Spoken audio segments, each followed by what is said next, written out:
Bismillahirrahmanirrahim. Assalamualaikum warahmatullahi wabarakatuh. Alhamdulillahi rabbil alamin. Nahmaduhu wa nasta'inuhu wa nastaghfiruh wa na'udzu billahi min syururi anfusina wa min sayyiati a'malina. May yahdihillahu fala mudilla lahu wa may yudlil fala hadiya lahu. Asyhadu an la ilaha illallah wahdahu la syarika lah wa asyhadu anna Muhammadan abduhu wa rasuluhu la nabiyya ba'dah. Allahumma salli wa sallim wa barik ala hadzal nabiyyil karim nabiyina Muhammad ibn Abdullah wa ala alihi wa ashabihi wa man tabi'ahu bi ihsanin ila yaumiddin, amma ba'du. Subhanaka la ilma lana illa ma 'allamtana innaka antal alimul hakim. Allahumma anta rabbi la ilaha illa anta khalaqtani wa ana 'abduka wa ana 'ala ahdika wa wa'dika mastata'tu. A'udzu bika min syarri ma sana'tu, abu'u laka bi ni'matika 'alayya wa abu'u bi dhanbi faghfirli fa innahu la yaghfiruz dzunuba illa anta. Hadirin kaum muslimin rahimakumullah, alhamdulillah, puji dan syukur marilah senantiasa kita panjatkan kepada Allah Subhanahu wa taala atas curahan rahmatnya dan ridha-Nya kepada kita semua, terutama nikmat iman dan Islam, nikmat sehat dan kesempatan pada pagi hari ini kita bisa penuhi panggilan Allah taala melaksanakan salat subuh berjamaah. Mudah-mudahan setiap langkah kita di dalam kebaikan menjadi asbabul maghfirah, sebab ampunan dari Allah Subhanahu wa taala, dijadikan sebagai asbab rafa'id darajat, diangkatnya derajat kita, dan mudah-mudahan menjadi saksi yang terbaik di hadapan Allah Subhanahu wa taala. Salawat dan salam mari kita sampaikan kepada uswah hasanah kita, teladan kita yang mulia, Rasulullah Muhammad sallallahu alaihi wasallam. Mudah-mudahan salawat dan salam kita untuk beliau kelak pada yaumul akhir kita mendapatkan syafaatul uzma dari Rasulullah Muhammad sallallahu alaihi wasallam. Allahumma salli wa sallim ala nabiyyina Muhammad. Hadirin yang dirahmati oleh Allah Subhanahu wa taala, pada pagi hari ini, pada kesempatan pagi hari ini kita akan melanjutkan kajian kita dari 40 karakteristik orang-orang yang dicintai oleh Allah Subhanahu wa taala. Kita akan melanjutkan hadis dari Muaz bin Jabal radhiyallahu anhu. Sahabat yang mulia ini, Mu'adz bin Jabal radhiyallahu anhu, salah seorang sahabat yang pernah diutus oleh Nabi sallallahu alaihi wasallam ke negeri Yaman untuk menebarkan Islam dan mengajarkan Islam kepada penduduk Yaman. Sahabat yang mulia ini yang pernah diajarkan doa oleh Rasulullah sallallahu alaihi wasallam. Dalam satu riwayat diceritakan, "Ya Mu'adz, wallahi inni la uhibbuka." Wahai Mu'adz, sungguh aku sangat mencintaimu, sabda Rasulullah sallallahu alaihi wasallam. La tada'anna duburu kulla salatin an taqul. Janganlah engkau tinggalkan pada setiap penghujung salatmu, ucapkanlah kalimat Allahumma inni ala dzikrika wa syukrika wa husni ibadatika. Jadi doa ini pertama kali diajarkan Rasulullah SAW kepada sahabat yang bernama Mu'adz bin Jabal radhiyallahu anhu. Allahumma inni ala dzikrika wa syukrika wa husni ibadatika. Setelah wafatnya Rasulullah sallallahu alaihi wasallam, sahabat Mu'adz bin Jabal ini menjadi ulama besar di negeri Syam. Ya, Syam itu sekarang wilayahnya Suriah dan sekitarnya, jadi disebut dengan Biladus Syam, ya. Jadi kalau dalam sejarah itu lebih dikenal wilayah Syam, Palestina, Yordania, dan Lebanon dengan sebutan Biladus Syam, ya. Jadi dulu nama sebutannya adalah negeri Syam. Beliau menceritakan sebuah riwayat, kuntu ma'an Nabi sallallahu alaihi wasallam fi safarin. Satu kesempatan aku pernah bersama Rasulullah sallallahu alaihi wasallam dalam satu perjalanan safar. Fa asbahtu yawman qariban minhu. Dan ketika itu aku dekat dari Rasulullah sallallahu alaihi wasallam. Fakuntu, lalu aku bertanya kepada beliau, ya. Jadi Mu'adz bin Jabal bertanya kepada Rasulullah sallallahu alaihi wasallam, "Ya Rasulullah, wahai Rasulullah, akhbirni bi'amalin yudkhiluni al-jannata wa yuba'iduni 'anil nari."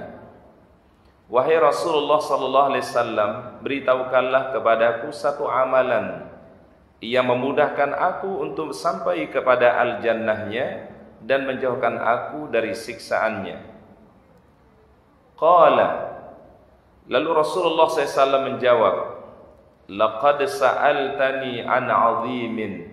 Engkau telah bertanya sesuatu perkara yang besar, sabda Nabi sallallahu alaihi wasallam. Jadi ini pertanyaan bukan pertanyaan yang sederhana kata Rasul, tapi ini pertanyaan yang begitu utama.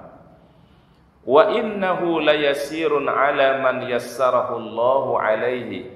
Hal itu akan menjadi mudah bagi orang-orang yang diberikan kemudahan oleh Allah Subhanahu wa taala. Ada amal yang istimewa menjadi mudah karena Allah Ta'ala yang memberikan kemudahan. Tapi ada amal yang mungkin sederhana, kalau tidak dimudahkan oleh Allah Ta'ala, orang pun mungkin tidak melakukannya. Berarti Allah Ta'ala pun juga memilih hamba-hambanya untuk melakukan sesuatu yang istimewa. Wa innahu layasirun 'ala man yassarahu Allahu alaihi. Ya, sehingga yang kita mohon kepada Allah supaya kita dimudahkan di dalam kebaikan, dimudahkan di dalam beramal, dimudahkan untuk melakukan ketaatan kepada Allah Subhanahu wa taala. Karena bisa jadi ketaatan itu walaupun kecil, walaupun sederhana, kalau tidak mendapatkan rahmat dari Allah, tidak mendapatkan ridha dari Allah, mungkin sulit bagi seseorang. Tapi amal itu akan menjadi mudah dan mendapatkan kemudahan ketika Allah Ta'ala meridainya dan memberikan rahmat kepada kita. Oleh karenanya Rasul mengatakan tadi, wa innahu layasirun. Hal itu menjadi mudah bagi siapa? Liman yassarahullah, bagi orang-orang yang dimudahkan oleh Allah Subhanahu wa taala. Apa kata beliau? Ta'budullaha wa la tusyriku bihi syai'an. Beribadalah kepada Allah Ta'ala dan jangan engkau melakukan perbuatan kesyirikan di dalam ibadah kepadanya. Ini poin yang pertama yang disampaikan oleh Rasulullah sallallahu alaihi wasallam, ta'budullaha wa la tusyriku bihi syai'an. Engkau beribadah dan tinggalkan hal-hal yang masuk dalam kategori kesyirikan dalam ibadah kepadanya. Ini sama persis komitmen kita di dalam Al-Fatihah, iyyaka na'budu wa iyyaka nasta'in. Hanya kepadamu ya Allah kami ibadah dan hanya kepadamu ya Allah kami mohon pertolongan. Dan ini poin penting yang disampaikan oleh Nabi sallallahu alaihi wasallam, yaitu menjaga tauhid kita, menjaga akidah kita. Karena serangan terhadap akidah ini luar biasa. Serangan terhadap akidah umat, ya, ini luar biasa. Sehingga kalau orang tidak membentengi dirinya dengan nilai-nilai akidah, tidak membentengi dirinya dengan nilai tauhid kepada Allah Subhanahu wa taala, bisa saja dia terbawa, ya. Sehingga ini akan disebutkan oleh Nabi SAW tadi, hal itu mudah bagi orang-orang yang dimudahkan oleh Allah Ta'ala untuk menjaganya. Yang pertama adalah sabda Nabi, ta'budullaha wa la tusyriku bihi syai'an. Yang kedua sabda beliau, wa tuqimus salata, dan dirikanlah salat. Tunaikan salat yang wajib dan juga tambah dengan salat-salat sunnah. Wa tu'tiyaz zakata, dan tunaikanlah zakat. Ya, kalau zakat yang sifatnya wajib, kalau yang sunnah adalah sedekah, infak jariyah dan seterusnya. Wa tasumu ramadhana, sabda beliau, dan engkau berpuasa di bulan Ramadan, wa tahujjul baita, dan engkau menunaikan ibadah haji ke Baitullah. Kalau seseorang mungkin belum sempat menunaikan ibadah haji, maka dia bisa melakukan ibadah umroh terlebih dahulu. Ya, apalagi masa menunggu haji sekarang ini kan lama ya Pak ya. Ya, waktunya bisa memakan waktu nunggu sampai 20 tahun, 25 tahun. Maka bila lama terasa itu menunggu ibadah haji, maka para ulama mengatakan yaitu dahulukan atau lakukan ibadah umroh. Wa tahujjul baita, engkau tunaikan ibadah haji ke Baitullah atau berkunjung ke Baitullah. Thumma qala, kemudian Rasulullah SAW bersabda, ala adulluka ala abwabil khairi, maukah aku tunjukkan kepada kalian, sabda beliau, pintu-pintu kebaikan yang Allah Ta'ala berikan. Jadi ada yang disebut dengan abwabul khair. Ya, jadi pintu-pintu kebaikan. Beliau katakan, as-sawmu junnatun, berpuasa itu merupakan perisai pelindung dari siksa api neraka. Orang yang berpuasa satu hari di jalan Allah Ta'ala, Allah Ta'ala akan jauhkan wajahnya sab'ina kharifan, sejauh 70 tahun perjalanan. Jadi siapa saja yang melaksanakan puasa karena Allah Subhanahu wa Ta'ala, dijauhkan oleh Allah Ta'ala dari siksa api neraka sejauh 70 tahun perjalanan, sab'ina kharifan. Sehingga Rasul mengatakan di hadis ini, as-sawmu junnatun was-sadaqatu tudfi'ul khati'ata kama yudfi'ul ma'un nara. Sedekah bisa memadamkan kesalahan sebagaimana air bisa memadamkan api. Jadi sedekah memadamkan kesalahan atau mendatangkan ampunan Allah sebagaimana halnya air bisa memadamkan api. Wa salatur rajuli min jawfil laili, dan pintu kebaikan itu kata beliau adalah seseorang yang terbangun di malam hari melaksanakan qiyamul lail, salat tahajud. Lalu Rasulullah SAW membaca ayat di dalam Al-Quran. Ini disebutkan oleh Allah Subhanahu wa Ta'ala di surat As-Sajdah ayat 16 sampai ayat yang ke-17. Surahnya namanya As-Sajdah. Ya. Ini surah yang biasa dibaca oleh Rasulullah SAW pada hari Jumat di waktu salat subuh. Nah, jadi memang ada sunnah dari Rasulullah SAW untuk imam, khususnya adalah ketika mengimami di waktu salat subuh pada hari Jumat, maka disunnahkan untuk membaca surat namanya As-Sajdah. Ya. Nanti di tengah-tengah salat itu imam ketika membaca innama yu'minu bi ayatina alladziina idza dzukiru biha kharru sujjadan wasabbahu bihamdi rabbihim wa hum la yastakbirun, maka imam dia turun bersujud kepada Allah, sujudnya namanya tilawah, dan kita sebagai makmum juga ikut melaksanakan sujud tersebut. Sujudnya namanya sujud at-tilawah. Ya, di Al-Quran itu ada 15 ayat di dalam Al-Quran. Setiap orang melewatinya atau membacanya, jangan lupa bersujud kepada Allah. Nama sujudnya adalah sujudut tilawah. Kalau di mushaf Al-Quran itu tandanya ayatnya dikasih garis bawah, ya. Atau di nomor ayatnya itu ada kubah kecil. Di sebelah kanan mushaf atau kiri mushaf itu ada tulisan sajdatun. Ini setiap kita ketemukan ayat seperti ini, setelah kita selesai membaca ayatnya, jangan lupa kita bersujud kepada Allah. Dan di situ ada doa yang diajarkan oleh Rasulullah SAW, sajada wajhiya lilladzi khalaqahu wa syaqqa sam'ahu wa basarahu bihaulihi wa quwwatihi fatabarakallahu ahsanul khaliqin. Kami ulangi sekali lagi doanya yang disunahkan Nabi SAW, sajada wajhiya lilladzi khalaqahu wa syaqqa sam'ahu wa basarahu bihaulihi wa quwwatihi fatabarakallahu ahsanal khaliqin. Tapi misalnya kalau kita enggak baca doa ini, boleh kita baca subhanallah walhamdulillah wala ilaha illallah wallahu akbar. Yang penting kita bersujud dan membaca tasbih kepada Allah Subhanahu wa ta'ala. Kemudian beliau membaca ayat yang disebutkan di dalam surat As-Sajdah, ayat yang ke-16 dan ayat yang ke-17. Tatajafa junubuhum 'anil madaji'i yad'una rabbahum khaufan wa tama'an. Jazakumullah khair. Wa mimma razaqnahum yunfikun.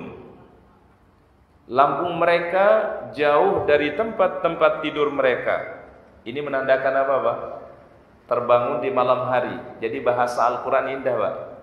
Jadi mengatakan orang bangun di malam hari itu diungkapkan dengan kalimat tatajafa junubuhum 'anil madaji. Lambung mereka jauh dari tempat tidur. Berarti maksudnya adalah mereka bangun di malam hari salat tahajud. Ini di dalam bahasa Arab disebut dengan kinayah namanya, Pak.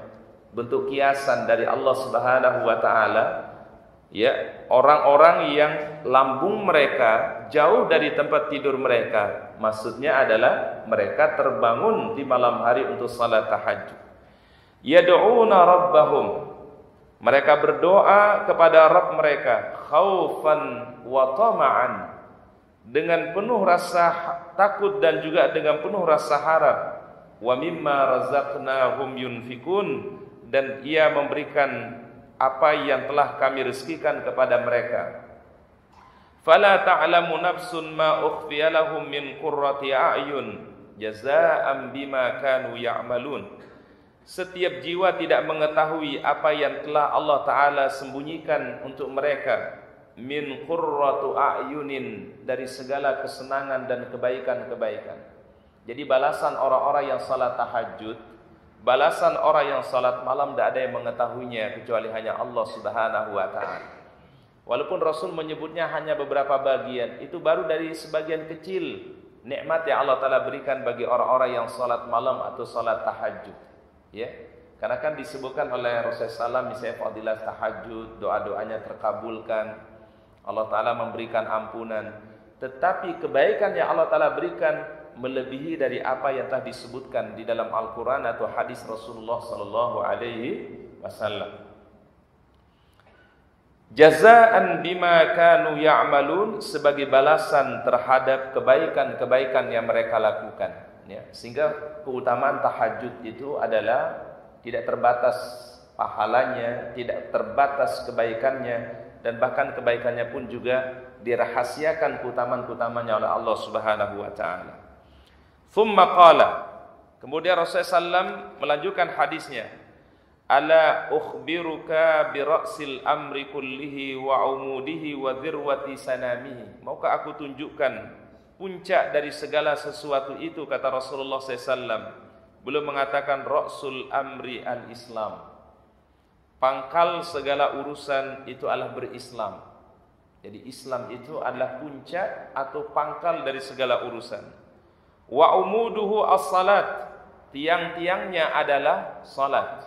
Jadi kalau diibaratkan satu bangunan, yang paling puncak itu adalah Islamnya, tiang-tiang bangunan itu adalah as-salat. Wa dhirwatu sinamuha al-jihadu fi sabilillah, dan yang mengokohkannya adalah berjihad di jalan Allah. Thumma qala, kemudian Rasul bersabda, ala ukhbiruka bimalaki dzalika kullihi. Maukah aku beritahukan ada sesuatu yang bisa mencakup segala hal itu? Qultu bala ya Rasulullah. Kemudian Mu'az bin Jabal berkata, betul ya Rasulullah. Wa qala kuffa alaika hadha, kata beliau, jagalah lisanmu wahai Mu'az bin Jabal. Faqultu ya Nabi Allah. Lalu Mu'az bertanya kepada Rasulullah, wa inna lamu'akhaduna bima natakallamu bihi. Apakah setiap orang akan dihisab oleh Allah Ta'ala pada setiap ucapan yang dia ucapkan? Faqala thaqilatka ummuka ya Mu'az, wa hal yakubbun nasa fin nari ala wujuhim aw ala manakhirihim illa hasaidu alsinatihim. Tidak sedikit orang, kata Nabi SAW, tergelincir kelak pada yaumul qiyamah hanya gara-gara ucapan lisan yang dulu dia ucapkan dalam kehidupan dunia ini. Hadis ini adalah hadis sahih, diriwayatkan oleh Imam At-Tirmidzi dan Imam Ibnu Majah. Para ulama hadis mengatakan hadis yang panjang ini adalah dialog antara Muaz bin Jabal dengan baginda Rasulullah sallallahu alaihi wasallam. Dari dialog ini kata para ulama banyak hikmah yang kita bisa ambil. Banyak kebaikan-kebaikan yang diberikan kepada kita semua melalui dialog antara Muaz bin Jabal dengan Rasulullah sallallahu alaihi wasallam. Di antara hikmahnya adalah salah satu hal yang bisa mendatangkan kemuliaan itu adalah orang-orang yang senantiasa menjaga lisan mereka. Orang-orang yang mengucapkan kalimat yang Allah Ta'ala ridhai.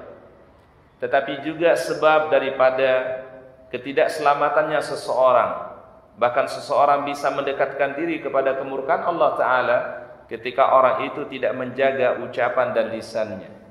Jadi lisan bisa saja membawa kepada keselamatan, tetapi juga lisan bisa membawa kepada hal yang Allah Ta'ala murkai. Kalau lisan itu adalah mengucapkan kalimat yang Allah Ta'ala ridhai, zikir kepada Allah, ya tilawah Al-Quran, saling menasihati di dalam kebaikan, ini adalah kalimat yang Allah Ta'ala muliakan. Tapi apabila satu kalimat statement yang Allah Ta'ala murkai, maka kalimat itu nanti bisa menjadi sebab orang itu tidak mendapatkan keselamatan di sisi Allah Subhanahu wa Ta'ala. Ya.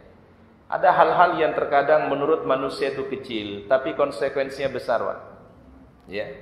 Seperti misalnya ada anggapan orang mengatakan semua agama itu adalah benar. Ya, agama Islam benar, agama ini benar, agama ini benar, dan seterusnya. Yang disebut dengan pluralisme agama. Ini ucapan mungkin kecil menurut dia, tapi konsekuensinya besar di hadapan Allah Subhanahu wa Ta'ala. Mencampurkan satu akidah dengan akidah yang lain, mencampurkan antara satu keyakinan dan keyakinan yang lain. Ini konsekuensinya besar. Oleh karenanya jelas dalam Al-Quran mengatakan inna dina indallahil Islam. Tidak ada agama yang Allah Ta'ala ridhai kecuali apa? Kecuali Islam. Sudah jelas patokannya, Pak. Sehingga tidak perlu lagi orang itu untuk mencampurkan satu akidah dengan akidah yang lain. Dan inilah salah satu bentuk bagaimana akidah itu ingin dihancurkan. Ya. Sehingga tidak jelas lagi antara akidah Islam dengan akidah non-Islam. Tidak ada akidah yang menjaga tauhid itu kecuali Islam. Makanya Al-Quran mengatakan innad dina indallahil Islam. Ini sudah jelas. Makanya Al-Quran juga mengatakan qad tabayyana ar-rusydu minal ghayy. Ya. Ayatnya kan la ikraha fid din qad tabayyana ar-rusydu minal ghayy. Tidak ada pemaksaan di dalam beragama, tetapi antara hidayah dan kesesatan itu sudah jelas semua. Kalau ibaratnya Pak, yang menunjukkan kepada hidayah Allah itu sudah jelas, yang membawa kepada kesesatan itu pun juga sudah jelas. Qad tabayyana ar-rusydu minal ghayy. Nah, sehingga akidah Islam itu tidak bisa dicampurkan dengan akidah yang lainnya, ya. Nah, ini kan mungkin orang beranggapan itu kalimat yang sederhana, kalimat yang kecil, ya, tapi konsekuensinya besar di hadapan Allah Subhanahu wa Ta'ala. Ini yang dimasukkan oleh Rasulullah SAW tadi. Apakah semua ucapan kata Muaz bin Jabal akan dimintai pertanggungjawaban oleh Allah Ta'ala? Maka Rasul mengatakan semua ucapan akan dimintai pertanggungjawaban oleh Allah Subhanahu wa Ta'ala. Dan ada ini yang terbaru adalah ada seorang wanita aktivis dari Amerika ingin datang ke Indonesia untuk mensosialisasikan HAM tentang LGBT. Ya, HAM tentang apa? LGBT. Jadi nanti akan dianggap HAM itu adalah, atau orang-orang yang LGBT itu adalah memiliki hak asasi yang enggak boleh diganggu, yang enggak boleh diprotes dan seterusnya. Nah, sehingga banyak tokoh ulama, ya, kemudian MUI dan juga beberapa ormas Islam, tokoh-tokoh Islam protes keras, ya, untuk kedatangan wanita ini, ya, untuk meresmikan atau mensosialisasikan HAM LGBT. Mungkin menurut dia ini ucapan yang biasa, ucapan yang ringan, tapi konsekuensinya besar. Nah, sehingga di dalam kalimat tadi kalimatnya umum, tetapi kalau kita dalami maknanya luar biasa. Setiap statement, setiap ucapan yang diucapkan oleh manusia kalau itu bertentangan dengan Al-Quran, bertentangan dengan hadis Rasulullah SAW, bertentangan dengan akidah, bertentangan dengan syariat, bertentangan dengan moral, maka itu pasti akan dimintai pertanggungjawabannya nanti di hadapan Allah Subhanahu wa taala. Mungkin kalau statement itu adalah yang tidak ada hubungannya dengan syariat masih mending, Pak. Tapi kalau sudah berkaitan tentang melanggar syariat Allah, melanggar apa yang menjadi larangan Allah Ta'ala, maka ini konsekuensi yang besar. Walaupun mungkin itu adalah kalimat yang sederhana menurut dia, tapi besar di sisi Allah Subhanahu wa Ta'ala. Kalau Al-Quran memberikan satu panduan begini, Pak. Seringkali Al-Quran mengatakan di dalam ayatnya, وَتَحْسَبُونَهُ هَيِّنًا وَهُوَ عِنْدَ اللَّهِ عَظِيمٌ. Terkadang menurut manusia itu kecil, tetapi di hadapan Allah Ta'ala itu suatu yang apa, Pak? Besar. Dalam aspek apapun, Pak. Kebaikan bisa saja menurut manusia kecil, tapi nilai pahalanya begitu besar di sisi Allah Ta'ala. Seperti kalimat subhanallah wa bihamdihi subhanallahil azim. Ini ucapan ringan kita ucapkan. Ucapan ini mungkin mudah kita ucapkan, tetapi inilah kalimat yang begitu besar kebaikannya di hadapan Allah Subhanahu wa taala. Subhanallah wa bihamdihi subhanallahil azim.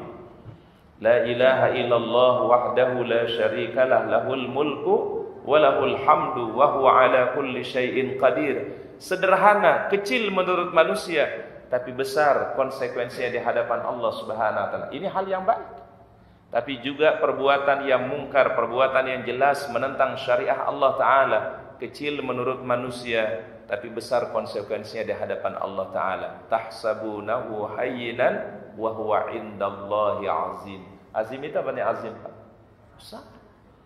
Nah ini terkadang sering kita lewatkan hal-hal yang ini, Pak. Hal yang kecil, sederhana, mungkin kita anggap, oh ini biasa-biasa saja, tapi ternyata konsekuensinya besar. Bisa berlaku pada hal yang baik ataupun juga berlaku pada hal yang tidak baik, ya. Dan ini tantangan yang kita miliki saat ini adalah terkait tentang akidah, terkait tentang bagaimana upaya-upaya untuk mengaburkan akidah umat, ya, sehingga umat nanti nggak jelas arah akidahnya, ya. Upaya-upaya kepada situ tuh luar biasa, Pak. Ya, itu dimulai dengan cara tadi pluralisme agama namanya, Pak. Nganggap semua agama benar. Ya, padahal jelas patokannya adalah innad dina indallahil Islam. Kemudian Rasulullah sallallahu alaihi wasallam pernah ditanya oleh seorang sahabat. Wasu'ila Rasulullah sallallahu alaihi wasallam. Baginda Rasulullah SAW pernah ditanya, an aktsari ma yudkhilun nasal jannah. Apa saja yang kebanyakan orang disebabkan baginya mendapatkan al-jannah Allah Ta'ala. Jadi apa saja faktor yang paling banyak orang meraih al-jannah Allah? Qala, maka Rasul mengatakan, taqwallahi wa husnul khuluqi. Bertakwa kepada Allah dan akhlak-akhlak yang mulia. Ini dua hal kata Nabi yang sering kali memasukkan seorang hamba fil jannah, dalam al-jannah Allah Ta'ala. Kalau kita menjaga ketakwaan kepada Allah, menjalankan ibadah yang wajib, menjalankan ibadah yang sunnah, kita tinggalkan yang dilarang oleh Allah, kita tinggalkan yang dilarang oleh Rasulullah, dan kita lakukan secara istiqomah, maka ini kebanyakan orang akan meraih al-jannah Allah Ta'ala. Wa husnul khuluq, demikian juga kata Rasul adalah akhlak-akhlak yang baik, ya, baik akhlak kepada orang tua, akhlak kepada sesama, ya, di dalam pergaulan sehari-hari. Kalau itu yang kita lakukan, maka itulah yang kebanyakan orang untuk mendapatkan al-jannah Allah Subhanahu wa taala. Husnul khuluq. Dua hal yang disebutkan oleh Nabi SAW. Taqwa Allah, ini kaitannya hablum minallah, wa husnul khuluq, yang kaitannya adalah apa? Hablum minan nas. Ya. Bahkan ayat-ayat Al-Quran itu banyak sekali menyebutkan tentang hablum minan nas. Nah, sehingga ada kalimat dari Abdullah ibnu Abbas mengatakan apa? Di dalam Al-Quran itu ada 3 ayat. 3 ayat ini kalau satu saja ditunaikan dan yang lainnya tidak ditunaikan, tidak diterima oleh Allah Subhanahu wa taala. Kami ulangi sekali lagi, ada kalimat yang pernah diucapkan oleh Abdullah bin Abbas radhiyallahu anhuma, ada 3 ayat di dalam Al-Quran. Kalau satu saja ditunaikan tapi yang lainnya tidak ditunaikan, maka tidak diterima oleh Allah. Apa saja ayat-ayatnya? Yang pertama kata beliau, aqimus salata wa atuz zakat. Kan ayatnya selalu diulangin oleh Allah ya Pak ya, dan selalu dibarengin oleh Allah, aqimus salata wa atuz zakat. Dirikanlah salat dan tunaikan apa? Zakat. Apa maksudnya kata Ibnu Abbas? Kalau ada orang yang menunaikan ibadah salat lalu ia tidak menunaikan atau mengeluarkan zakat yang Allah Ta'ala wajibkan, salatnya tidak diterima oleh Allah. Atau sebaliknya, ada orang yang menunaikan zakat, rajin berzakat, tetapi dia tidak tunaikan salatnya, tidak diterima ibadah zakatnya oleh Allah Subhanahu wa Ta'ala. Itu kata Ibnu Abbas, kalau satu ditunaikan, yang lainnya tidak akan diterima oleh Allah. Aqimus salata wa atuz zakat. Yang kedua adalah ayat yang kedua kata Ibnu Abbas, atiullaha wa atiur rasul. Atiullaha wa atiur rasul. Kan selalu disebut berbarengan oleh Allah. Taatlah kepada Allah dan taatlah kepada Rasulullah sallallahu alaihi wasallam. Ikuti perintah Allah dan juga ikuti perintah Rasulullah sallallahu alaihi wasallam. Berimanlah kepada Allah, beriman kepada Al-Quran, dan beriman kepada hadis atau sunnah Rasulullah sallallahu alaihi wasallam. Jadi kalau ada orang yang hanya beriman kepada Allah tapi dia tidak beriman kepada Rasul, imannya kepada Allah Ta'ala tidak diterima. Ya, karena orang mengucapkan syahadat saja kan 2 syahadat. Asyhadu an la ilaha illallah wa asyhadu anna Muhammadar Rasulullah, atau asyhadu an la ilaha illallah wahdahu la syarikalah wa asyhadu anna Muhammadan abduhu wa rasuluhu. Jadi kalau orang menjalankan cuma satu saja, taat kepada Allah, tapi dia tidak mengikuti Rasulullah sallallahu alaihi wasallam, tidak beriman kepada beliau, tidak diterima itu imannya oleh Allah Ta'ala. Karena Allah Ta'ala selalu menyebutkan atiullaha wa atiur rasul. Yang ketiga adalah ayat yang ketiga kata Ibnu Abbas, anishkurli waliwalidaika. Bersyukurlah kepada aku, firman Allah, dan juga bersyukur kepada kedua orang tua. Orang yang bersyukur kepada Allah, dia tidak akan sempurna kesyukurannya kalau dia tidak berbakti kepada orang tuanya. Sehebat apapun ibadah seseorang, setekun apapun kebaikan seorang, tidak akan diterima oleh Allah Ta'ala bila ia durhaka kepada orang tuanya. Maka Allah Ta'ala sebutkan anishkurli wali walidaika. Bersyukurlah kepada Allah dan juga bersyukur kepada siapa? Kedua orang tua. Ini yang tadi disebut Ibnu Abbas, 3 ayat di dalam Al-Quran yang kalau satu saja dijalankan, yang lainnya tidak dijalankan, tidak diterima oleh Allah Subhanahu wa Ta'ala. Apa saja ayatnya tadi Pak? Ada 3 ya. Pertama adalah aqimus salata wa atuz zakat. Yang kedua Pak, atiullaha wa atiur rasul. Yang ketiga, anishkurli waliwalidaika. Bersyukurlah kepada aku, firman Allah, dan juga bersyukur kepada kedua orang tua. Karena kesuksesan kita adalah bukan hanya ibadah hablum minallah, tetapi juga adalah ibadah hablum minan nasnya. Itu tadi sabda beliau, ya, sesuatu yang paling banyak orang menyebabkan ia meraih al-jannah Allah itu adalah karena 2 hal, takwa kepada Allah dan akhlak-akhlak yang mulia. Berarti yang kaitannya hablum minallah dan kaitannya apa? Hablum minan nas. Dan ini yang harus kita perhatikan juga para jamaah, bagaimana ya kita menerapkan akhlakul karimah ya di dalam kehidupan kita, ya di dalam kita bermasyarakat, di dalam kita bergaul, bersosialisasi. Ini nilai-nilai akhlak ini menjadi penting sekali, ya.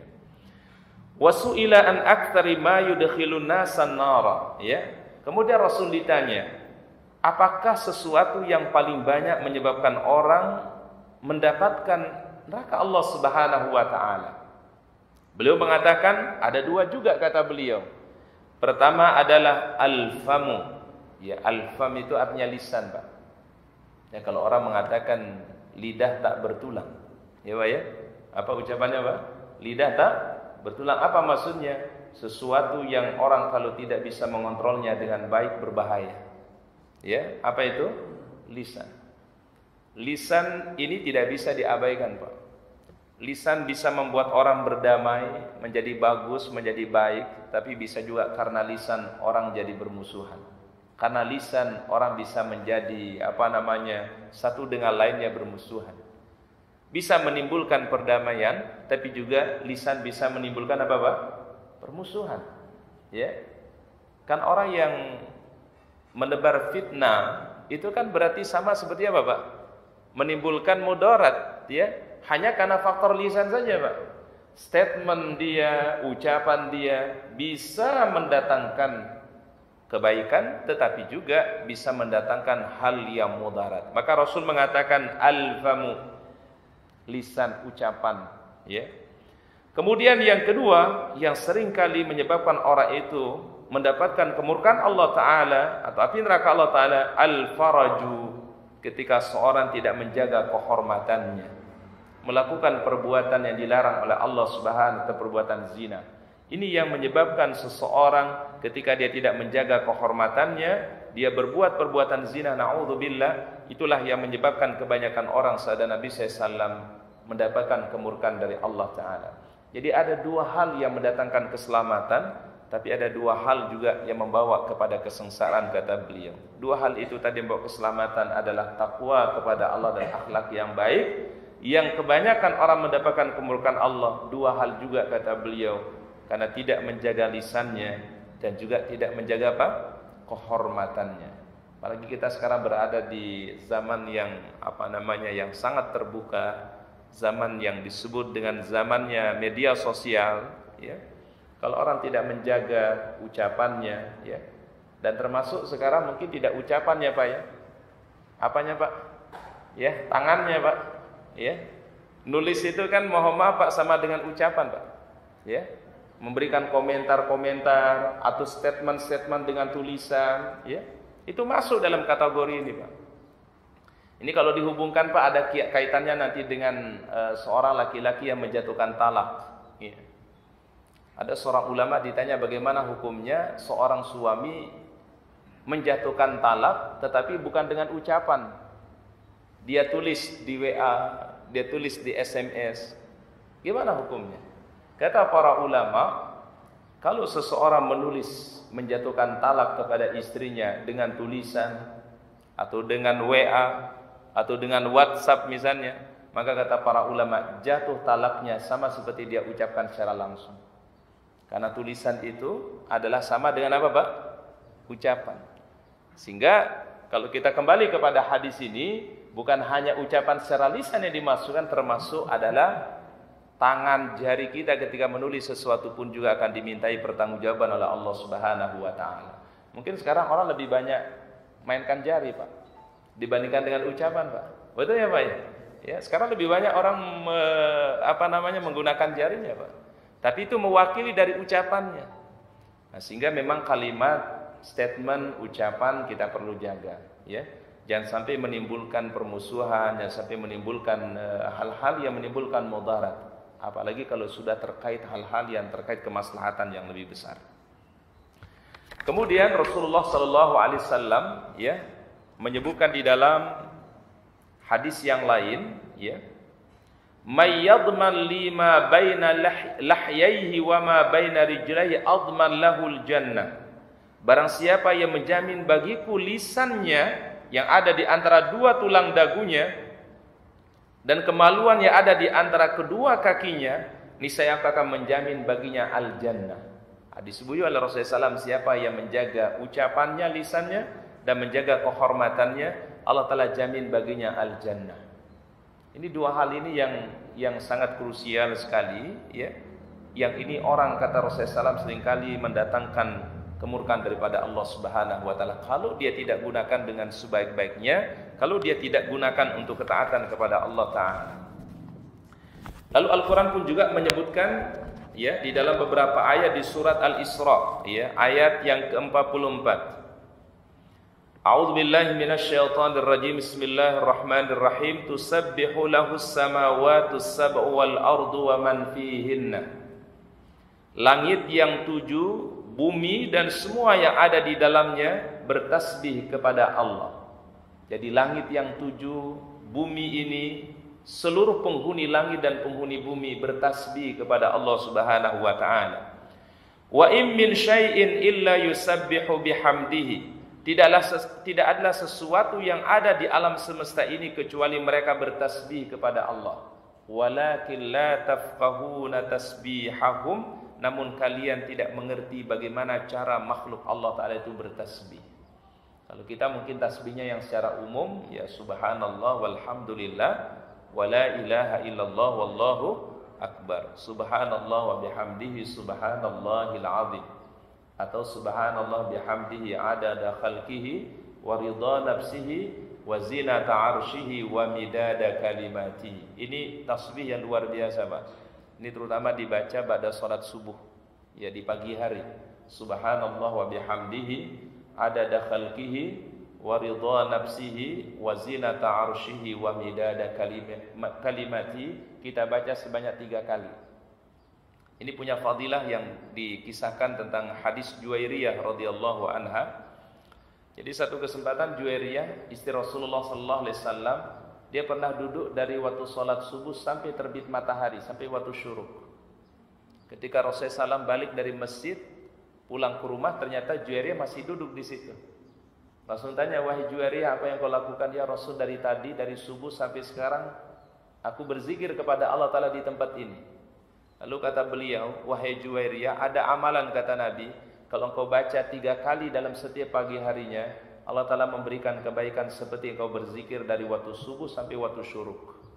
Jadi bagi bapak ibu-ibu, kita semua yang mungkin gak sempat zikir di pagi hari, atau tidak bisa mungkin optimalkan zikir di pagi hari dari waktu pagi sampai waktu syuruk, ada penggantinya kata Rasul. Apa kata beliau? Ucapkanlah kalimat ini, subhanallah wa bihamdihi. Subhanallah wa bihamdihi adada khalqihi wa ridha nafsihi wa zinata arshihi wa midada kalimatihi. Kita baca 3 kali setiap sholat subuh, ya. Insyaallah kebaikannya kata Nabi seperti orang berzikir dari waktu pagi, dari waktu subuh sampai waktu syuruk. Masya Allah, fadilah Allah Ta'ala berikan. Kalau mungkin orang tidak sempat berzikir atau tidak sempat baca Quran di pagi hari itu, maka ganti dengan ucapan ini kata Rasul. Kami ulangi sekali lagi. Ucapannya adalah subhanallah wa bihamdihi adada khalqihi wa ridha nafsihi wa zinata arshihi wa midada kalimati. Berapa banyak dibaca tadi, Pak? 3 kali setiap pagi hari. Ya, ini mungkin kalau yang enggak sempat maksimalkan zikir di pagi harinya, ya. Tapi kalau kita bisa maksimalkan, alhamdulillah, bisa kita isi dengan zikir, dengan baca Quran, hadir dalam majelis ilmu, alhamdulillah. Tapi bila kan ada mungkin sebagian saudara kita yang ba'da subuh dia harus berangkat kerja, ya ada yang mungkin ba'da subuh dia harus mulai beraktivitas, apalagi mungkin ibu-ibu pagi-pagi mungkin ba'da subuh sudah mulai siap-siap dan seterusnya, ya. Maka kalau enggak sempat zikir kepada Allah Ta'ala di pagi hari itu, maka ucapkanlah 3 kalimat tadi, sabda Rasulullah sallallahu alaihi wasallam. Di ayat yang lain, di surah An-Nur ayat 41, alam tara anna allaha yusabbihu lahu man fis samawati wal ardi wat tayru safat kullun qad alima salatahu wa tasbihahu wallahu alimun bima yaf'alun. Tidaklah kamu tahu bahwasanya sesuatu yang ada di langit dan ada di bumi, dan juga burung dengan mengembangkan sayapnya bertasbih kepada Allah.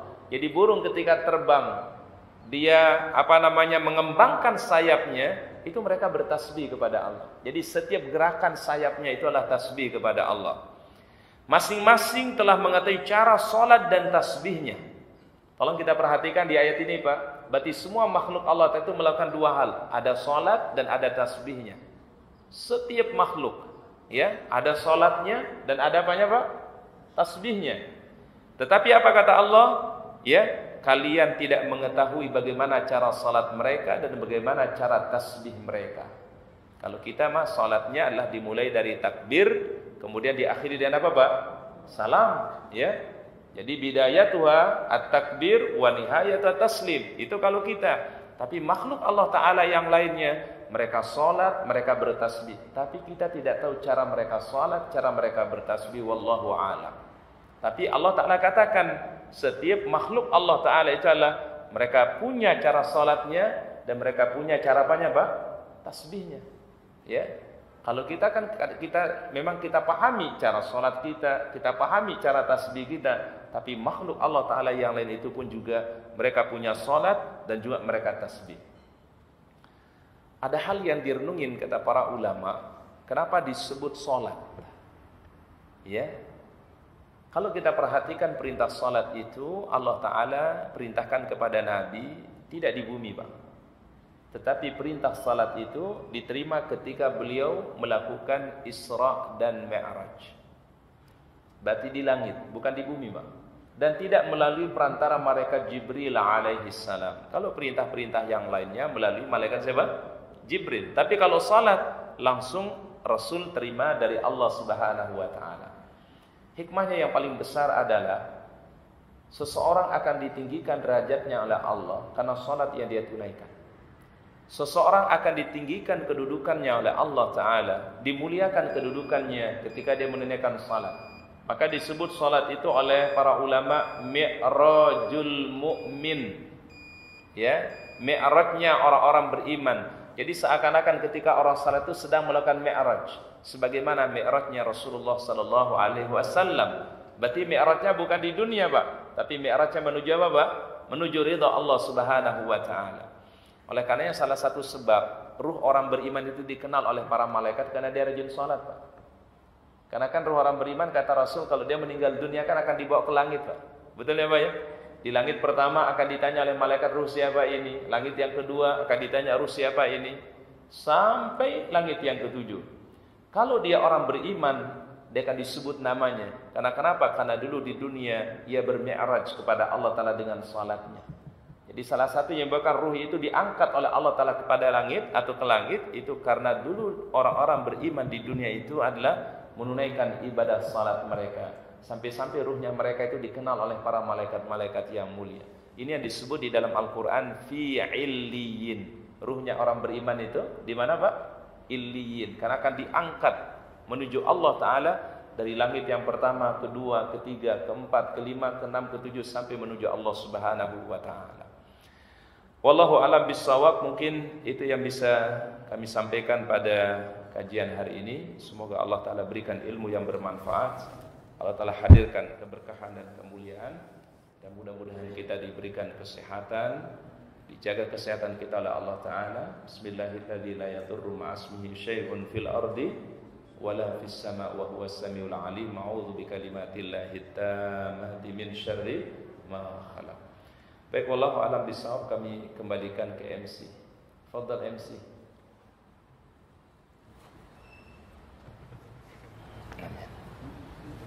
Ada yang masih ada waktu 1 menit. Ada yang mau tanya? Baik. Yang singkat-singkat aja. Mungkin yang pegang mic aja mungkin yang bertanya. Masya Allah. Diwakili aja. Jadi begini Pak Ustaz. Bismillah. Kita yang hadir di sini kan mayoritas udah senior. Iya, jangan tua, udah senior. Bagus. Masya Allah. Jadi kemungkinan besar sudah tidak punya orang tua. Lalu bagaimana kita untuk berbaktinya itu, Ustaz? Kepada orang tua. Nah, orang tua kan udah nggak ada, iya. Baik. Itu jadi gimana, Ustaz? Baik. Wallahu a'lam bishawab. Salah satu cara keberbaktian ba'da wafat, ya setelah wafatnya orang tua, pertama sabda Rasulullah SAW, ad-du'a lahuma. Jangan lupa kirimkan doa-doa yang terbaik untuk orang tua. Salah satu catatan pentingnya para jamaah, biasanya kita atau sebagai anak rajin kirim doa kepada orang tua pas baru meninggal. Ya, pas baru meninggal. Tapi begitu udah lama meninggalnya, mungkin sudah puluhan tahun, terkadang kita lupa untuk kirimkan doa-doa yang terbaik untuk beliau. Maka mudah-mudahan kita saling mengingatkan jangan lupa terus mengirimkan doa-doa yang terbaik untuk kedua orang tua kita. Yang kedua adalah al-istighfar lahuma. Selalu mintakan ampunan kepada Allah Ta'ala.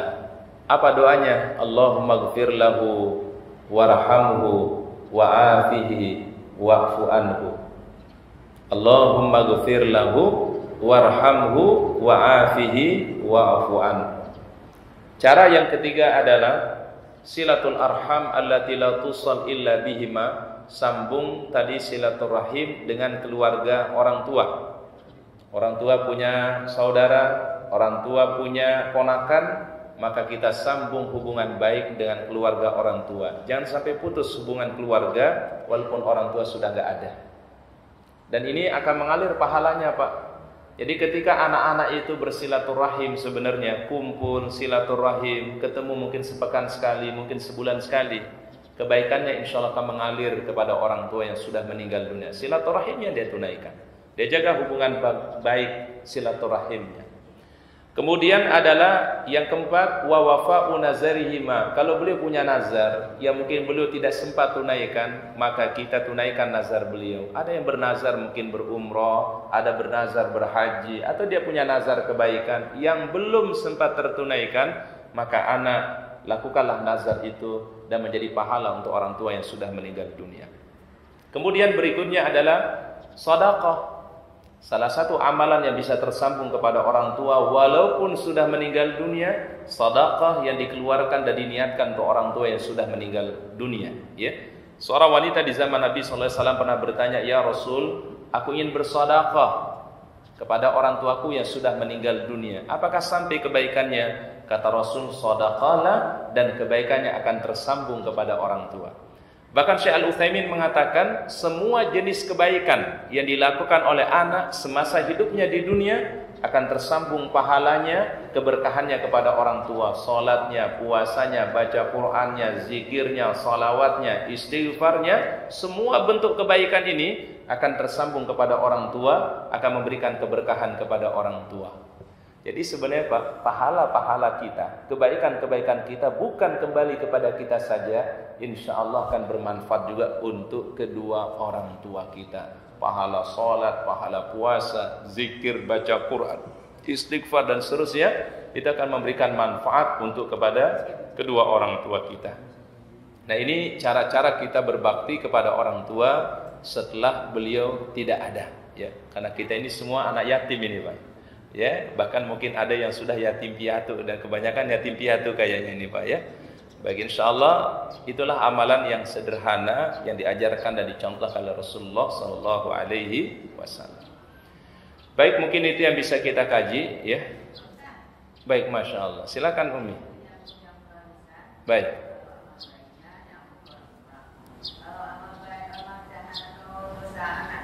Bagaimana? Baik, jazakallah khairan. Baik, salah satu rahmat Allah Ta'ala kata para ulama, kalau perbuatan baik seorang anak tersambung kepada orang tua, tapi kalau perbuatan buruknya tidak tersambung kepada orang tua, berarti itu kembali kepada yang bersangkutan saja, tidak ada hubungannya dengan siapa, Pak? Orang tua. Tapi kebaikan anak, pahalanya, kebaikannya, ibadahnya akan menjadi mengalir untuk orang tuanya yang sudah meninggal dunia. Tapi kalau dosanya itu kembali kepada anak itu sendiri. Inilah masalah rahmat Allah Ta'ala, Pak. Kalau kebaikan tersambung kepada orang tua, tapi kalau dosa, keburukan anak terputus hanya untuk dia saja, tidak sambung kepada orang tuanya. Ini salah satu rahmat daripada Allah Subhanahu wa Ta'ala. Wallahu alam bisawab. Mungkin itu yang bisa kita kaji pada kesempatan hari ini. Mudah-mudahan semua jamaah sehat, barokah panjang umur. Kita akhiri doa kafaratul majlis. Subhanakallahumma bihamdika, asyhadu an la ilaha illa anta, astaghfiruka wa atubu ilaik. Afwan minkum. Assalamualaikum warahmatullahi wabarakatuh.